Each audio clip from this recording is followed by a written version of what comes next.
紧咱继续来关心这个乌克兰甲俄罗斯已经战3礼拜外了，一直无法度来讲和。这个乌克兰的总统泽伦斯基昨接受到美国有线电视新闻网 CNN 的专访，讲已经准备好啊，要甲俄罗斯的总统普丁来谈判。泽伦斯基嘛来提出着警告，讲若是谈判失败，恐惊两国的战争会升级变做第三届的世界大战。另外，泽伦斯基嘛向以色列的国会来发表着演讲，希望一直保持着中立的以色列会当表态支持乌克兰制裁俄罗斯，嘛希望以色列会当提供因这个飞弹系统来对抗俄罗斯。乌克兰总统泽伦斯基向美国国会演说时诉求人道和自由，向以色列国会演说時訴求兩國共同嘅歷史背景。Там звучать навіть терміни такі, які звучали тоді. І це трагедія.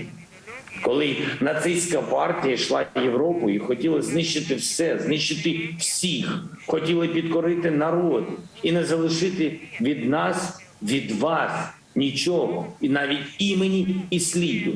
Вони називали це остаточним рішенням єврейського питання. 同款身為猶太人的澤倫斯基用這種講法，和俄羅斯特別軍事行動相像，希望以色列會當放棄中立，制裁俄羅斯。 Українці зробили свій вибір.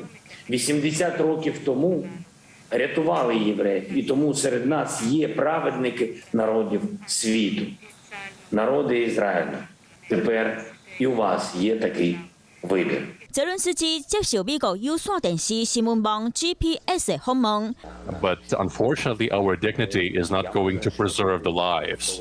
So I think that we have to use any chance in order to have a possibility of negotiating, the possibility of talking to Putin. If these attempts fail, that would mean that this is a third world war. 專訪的時陣，佢放上2分鐘的影片，強調烏克蘭一定會贏。 We will win, and there will be new houses, there will be new cities, there will be new dreams, there will be a new story.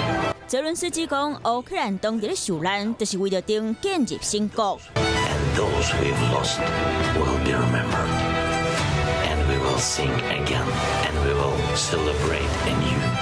俄羅斯怕烏克蘭，不過烏克蘭展現因堅強的韌性，就是希望世界和平。